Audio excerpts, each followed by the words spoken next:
Tari fia toko taha kotoa pe ki he polo kalama me he folofola ai otua me he Nuka Church. Pea koe mau lotu e me mau whakatau wange ke whai tāpu e kina ki mau tolu he otua mafi. Mana tu I mau pe koe folofola ai otua koe e mama ke te tau tolu. Koe tu hulu ki he laka pea moe whiri koe ia o kuke whai. Pea hei kai hala ho laka, hei kai hala folofola ai otua. Whamalo atu he ngai pou koe lotu kotoa pe kumo whai. Ke tāpu e kina ki motolu e ki. Tauhanga mua ki otua he lotu. He otua mafi koe mau tamai whakahe vane a whiona. Koe lotu ia aku hake atu ki he taloni o e alo ofa. Ke tāpu e kina e kau whanongo hono kotoa I he whiawhi koe. Me ho o folofola e otua. Toe ulo mai e mama ho o folofola o hauai amanaki le rei. Hauai e tokoni mo e mahalohi e Sihova. Ki o mau ngahi loto tau taha I he ko ngā whakatu tā maki ko eni. Pe tuke langi ia ho huawha ia klaisi su ko mau whamo ui e meni. Toi ko ua whakamatala mea hoko pa koe wahi ko ia hono ua noa. Te lau peha ngahi vesi me ai ke tokoni mak tau tolu I he whiawhini. Vesi hono ua. Pea na e hau ai ni ihi na e rea kia sio safate o pehe. O ku hau ai fu toko lahi ke tau I koe. Pe me he tuatahi I he potu mai ki heni o Siria. Pea wakai o ku nau I hesa sopitema aia ko eni keti. Pea na e mana wahea sio safate. Pea na ne hanga ia ke kumi ki a Sihova. Pea ne whekau ke whai ai au kai I siuta kotoa pe. Pea na e whakakatoa a siuta kotoa pe ke kore ai tokoni mea Sihova. Io na nau hau me he ngahi kolo o siuta ke kumi ki a Sihova. Vestaha o no. Mou aluhifo a pongi. Ke te nau tolu, wakai oku nau aluhake I he tahifo o sisi. Pea te mau watu aki nau tolu I he ngataanga o e vaitawhe, I he mata toafa o silueli. E I kai te mau tau I he tauni. Kai tuu mau pe e siuta mo Jerusalema, pea tuu longo pe pea mamata ki he whakamo ui a Sihova ma aki mau tolu. Oua na mau manawahe pe irifia, aluatu kia tek nau tolu a pongi. Koe uhi e ia tek mau tolu a Sihova. Veso no wanoa. Pea nānau tu hengi hake I he pongi. O aluatu ki he toafa o tikoa. Pea I he nau aluatu na e tua sio safate o ne pehe. E siuta mo ki mau tolu ai kakai o Jerusalema. Tokanga ke te au. Tui ke Sihova ko mau otua. Ko ia e whakatuu mauai aki mau tolu. Tui ki he ene kau palofita. Ko ia te mau monu iai. Pea hiria ene whakakau whakataha mo e kakai. Na e tuuni e ia e kau hiwa ki Sihova. Ke nau whakaongo lelei ai mata lelei o ma oni. I he nau aluatu ki tua a I he ao o e tau mo nau rea o pehe. Whakawhetai ki Sihova he oku tolonga o ta e ngata ene alo o wha. Ke tāpu e kina ki tau tolu e folofola ai otua. He whiawhini ko whaamu ke utala noa te tau tolu me he kaweinga ko eni. Ko e whakamatala a hai te ke tui ki ai. Ko e whakamatala a hai te ke tui ki ai. Ko e folofola tāpuaki au pito e folofola ko ni. Ko e folofola whakakoloa. Pea ku tala noa ia whelave I pea mo sio safate. Ko sio safate ko e tu ia o siuta ki Jerusalema. Pea koe tui iloa a sio safate, ai anga ko ia ene manawahe, pea mo ene falala koe ke Sihova. Aho e taha tala mai he folofola hua whakamatala me hoko, wahe ko ia hono ua noa pāki motua. Hau ai kau tala whekau ke sio safate o nau talanga sio safate. O kui ai e fuu kau tau toko lahi, whatongai whakamatala. Fuu kau tau toko lahi, me he tua kau vai ko ia e taha, o ku nau hau ke tau I koe. Koe fu kakai koe ni me kakai Siria. Pea koe aluatu koe whakamatalaka sio safate. Ulaki whakaukau a sio safate. Fu utoko si I whau ki nau tolu. Ua, I kai ke nau mālohi fe unga tolu.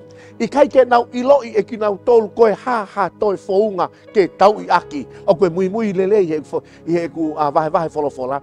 Kai ke nau te ilo ke ha founga ke tau I aki. I kai o kune hanga hulu I mai tuunga tau iai he ahoni.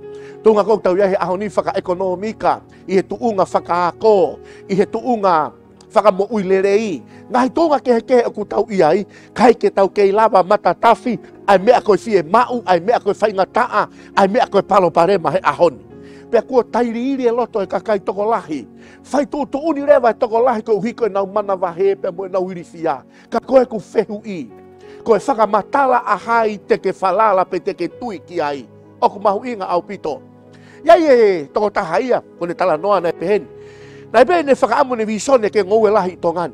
Whetau laki e mohono kau ngā mea. Talangan mohono kau ngā mea ai ke aluia tori i Australia. Pea tupu koso hake i pefo i fia aluia tori pea na alu na ua. Whenga tuku rewa ai mea koe nei mawhasia hono lotomu, mea koe nei teu ke ne whai kai alu ke Australia. Koe tala noa whakaloloma eni, koe talu koe ne alu koe ia, si he holo pea. Patakai holo, whakaofa hiki holo. Ko mea koe koutokanga kei, koe foi whakamatala pena e oange ki ai, pea turi tau paua e foi whakamatala koe. Ihe ahoni, hanga hai social media, he ahoni, hanga hai ngai media ke o mai ngai whakamatala, pea kuo tui ai pe ai toko lahia ki ai. Koe paua koe ia whakamatala koe o mai. Koe taimi koe na o atua ia whakamatala koe nika sio safate. Na ne ue sia loto sio safate. Me amari e na e whai e sio safate ai laka makehe, laka tāpuaki, laka iau tau fie mau he ahoni. Tā mai he wholofola, i he mana wahe ko sio safate, vesi hono tolu. Na e whekau rewa e sio safate ke teu ai komi ki a Sihova. Kau ai atia te koe, ai komi ki a Sihova. Whewheni he whiawhini, hai tūngau ta whauai, koe hai laka teke whai, koe ui koe ngai whakamatala e kua tuku mai. Ngai ongo e kua o mai. Me ai whai e whaume, me ai whai e wakai. Koe whakamatala a hai. Na e fie mau e sio safate ia, ha whakamatala mea Sihova. O kou tui au koe taria ki he taha kotoa pe he whiawhini. O ku ta fie mau, ha whakamatala mea Sihova. O kou tui au koe taria ki he pure anga tonga he ahoni. O ku tau fie mau, ha whakamatala mea Sihova. Whakamatala mai e tau i Ukraine, mono whakaofa. Whakamatala mai e ngahi mea ku hoko e ngahi potu kehe o maamani. Whakamatala mai e whakai haua ko ia, he ngahi whakautua kehe kaua COVID. A ngahi pure anga o hau mai ki tongani. Hau e ngahi whakamatala pia kua tau whanu he whakamatala kehe. Whakatua tau me wholofola au tua he whiawhini. Ai mua ke mau hata ki whakamatala me Sihova. Pea i he hanga sio safate vesi hono tolu. Pea na ane hanga ia ke komi ki a Sihova. Pea ne whekau ke whaiha au kai i siuta kotoa pe. Ka henga lotu kau whanongo he whiawhini. Ka aku whainga taa e whanonga ke te koe. Ka aku palo parema a takai ke te koe. Ka aku pōpō uri e kaha u ke te koe.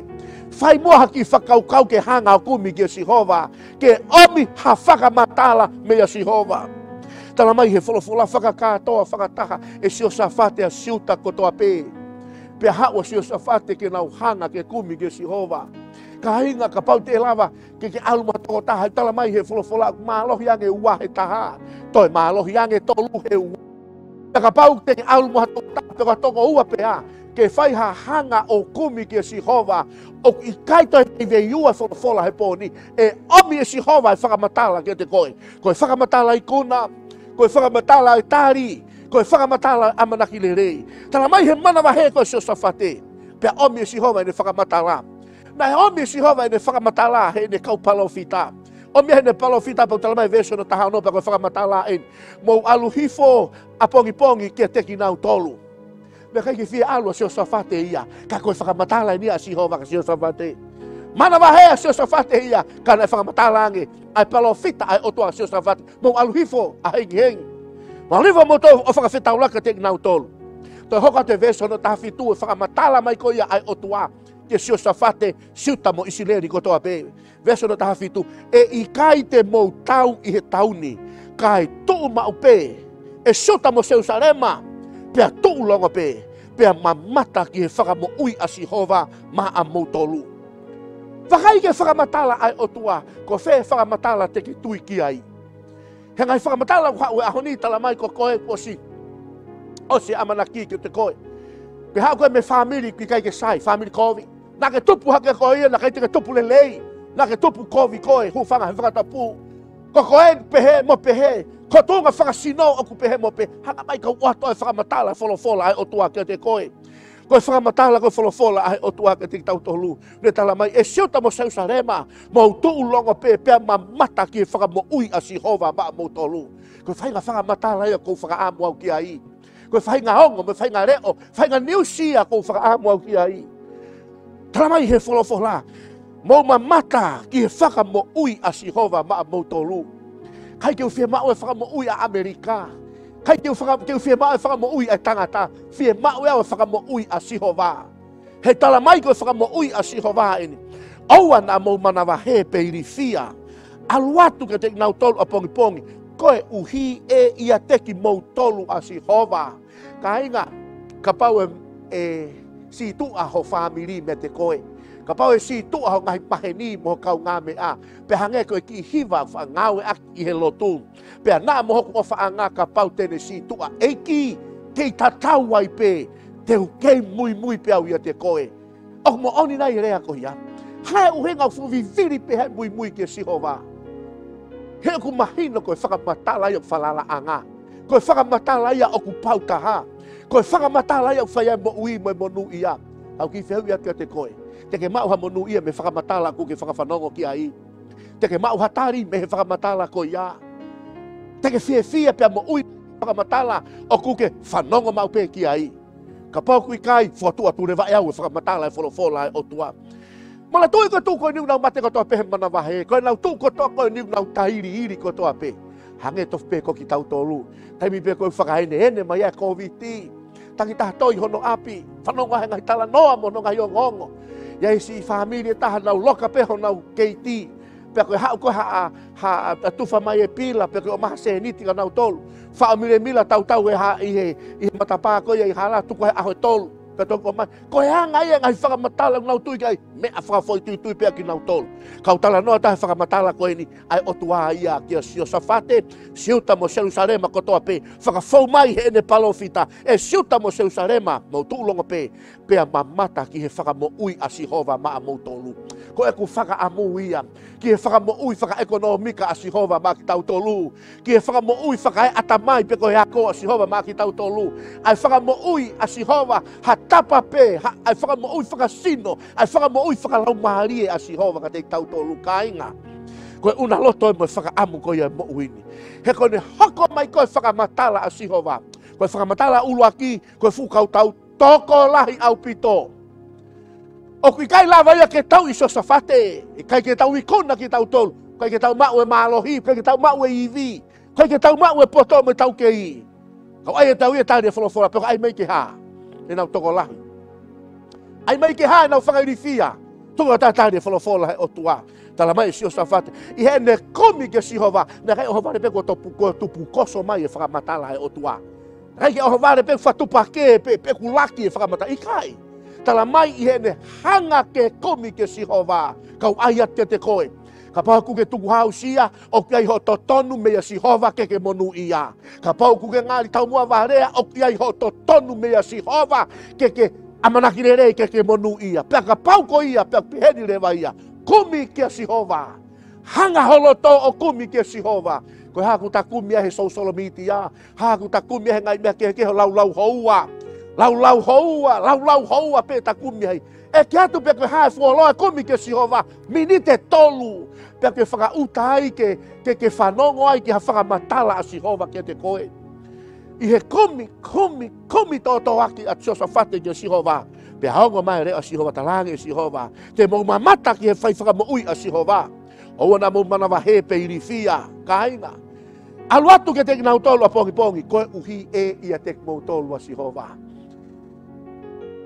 Hiva aki. He kaina lotu. No, never alone. He promised never to leave me alone. Koe palomese o tua hei kai tene tukuange koe moau ke ta tue noa. Kai tene tukuange koe moau ke ta whakaofa e iai pe a Sihova ke tokoni. E iai pe a Sihova ke tokoni. Parifa koe ki he vesi ko ia hono ua noa. Mau ko toa ko ia. Osi ko ia e nau kumi ke Sihova pe a ongo mai e whakamatala ia a Sihova. Kau te aiat ka te koe, ongo mai wholofola a Sihova. Kai ke to ia hare o ia e malohi ma o lunga pe makian. He kou whatonga e ahoni ko mea kou vai ai tokanga e kakai ki he wholofola. He teke nau sio nau tolu ha mana. He teke nau sio ki nau tolu ia ha mea whakaofo kua hoko. Teke nau sio nau tolu ha mea makehe whai e he otua. Pea ku vai rewa tui ki ai. Vai rewa tu ia ke folofola. Kau lawe tau ka te koe oku i kai vai e folofola ia. Oku kei whakaofo, oku kei mana, oku kei whai mea lahi pea Sihova ia. Vesko hono wanoa, pea naa nau, tu hengi hake i he apongi o alu atu ki he toafa o tikoa. Whakautange nau alu atu, alu te pe, alu irifia pe, alu manawahe pe, na alu atu ki he toafa koe o tikoa. Pea he nau alu atu, na e tua Siosafate one pe e siuta. Moki mautolu e kakai o Jerusalema, tokanga ki te au. Hanga e Siosafate, ui mai kakai ke tokanga mai ke te ia ke onore o. Havena na whakaukau e kakai ko Siosafate e tau.